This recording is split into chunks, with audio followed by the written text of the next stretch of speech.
Hey everybody, I'm Dr. Alex Demartian, a game studies professor and professional game developer. And this particular talk is inspired by a student and it's about overcoming limited beliefs. So, over the years, I've mentored countless new students, artists, programmers, and specifically now I'm doing a lot of tech art mentoring. And one of the things I've noticed is how limiting beliefs can hold us back. Now, that term gets thrown around a lot, so it's almost lost a little bit of its strength or meaning. So, I'm going to kind of delve into what it means to me to describe what a limited belief are. So these beliefs are, whether they're about your abilities, your worth, or your potential, are sort of like invisible chains that keep you from reaching your goals. So let me share with you an old Arabic parable. I think it's Syrian, about a group of Syrian monks that I think beautifully illustrates this point.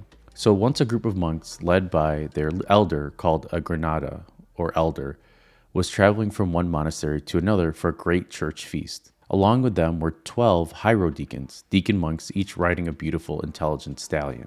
When they reached the other monastery, they discovered a problem. There were only 11 pegs to tie the horses to.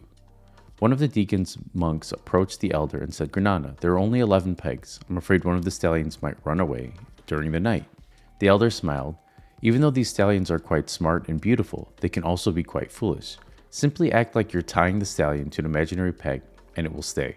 The monk did as he was told, mimicking the act of tying the horse to a non-existent peg. They went inside, enjoyed the feast, and when they returned the next morning, all 12 stallions were still there. But then a new problem arose.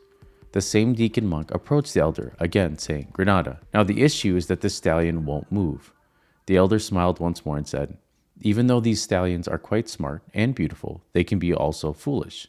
Simply act like you're untying it, and it will move." The monk mimed untying the imaginary rope, and sure enough, the stallion began to walk. So what exactly is the moral of this parable? Well, the parable highlights a powerful truth. We often limit ourselves with imaginary constraints. Just like the stallion believed it was tied to a peg that didn't exist, we tie ourselves to beliefs that aren't real. I'm not good enough. I can't solve this problem. I'm not as talented as others. Or, based on the appearance of someone or a professor, I can't approach this professor with a problem that I'm having. These thoughts are mental pegs. We tie ourselves to them. But here's the truth. Those limits are only in your mind. Think about flying in a plane and looking down at the earth. You don't see borders or boundaries. They're things that we create on paper and in our minds. The same thing goes for our limitations we put on ourselves. They don't exist unless we put them there.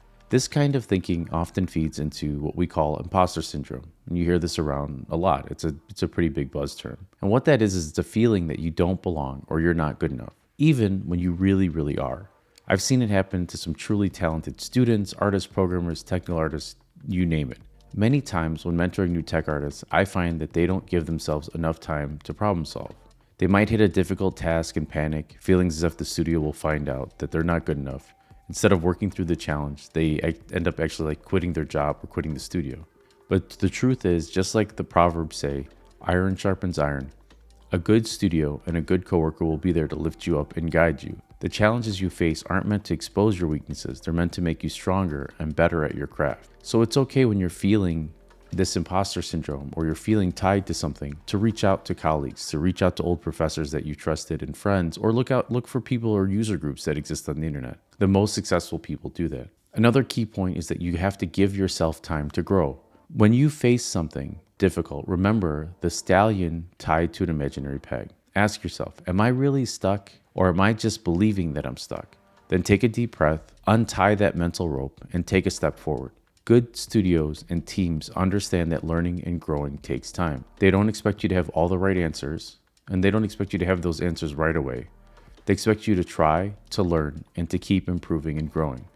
And it really helps if you're cool and you're kind. This journey, whether in art, programming, or game design, isn't about being perfect from the start. It's about showing up, doing the work, and giving yourself the time to get better. Don't let limiting beliefs hold you back. You are capable of more than you think. And the only way to find out how far you can go is to keep moving forward. Thanks for taking my class. Thanks for listening to this video. If it was helpful, I'm happy to hear that. God bless and take care.